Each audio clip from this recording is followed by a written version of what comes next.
This video is part 2 of the one that's part 1. Part 1's there, will be in the link in the description. Go and watch that first before you go and watch this one. And this is going to be a quick overview of what components I'm going to be using. I'm going to be building on the Gigabyte Gaming 5 motherboard, which is a mini ATX motherboard, or mini ATX. I always get confused. Micro ATX motherboard.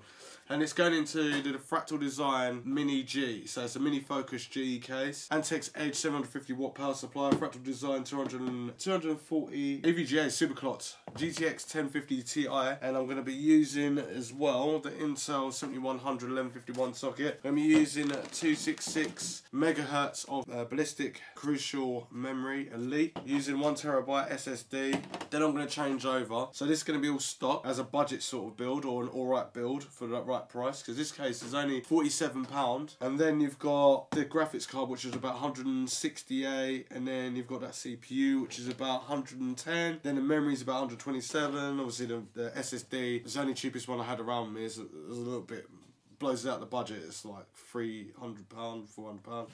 But yeah, like imagine just using a normal SSD. That's the right price. But yeah, anyway. Then we've got the Fractal Design as well, water cooling unit, and then we've got this as well, which is 158, and then we've got the 7700K, which is like 350. But that's going to be overclocked. Also, stock results and overclocked. And this one you can't overclock. You can on a Skylake motherboard, but this is a Kaby Lake motherboard, so you won't be able to do that. And then we're going to put a few RGB strips if they come in time from Akasa. But anyway, all I'm going to do is, did I talk about that? Akasa as well.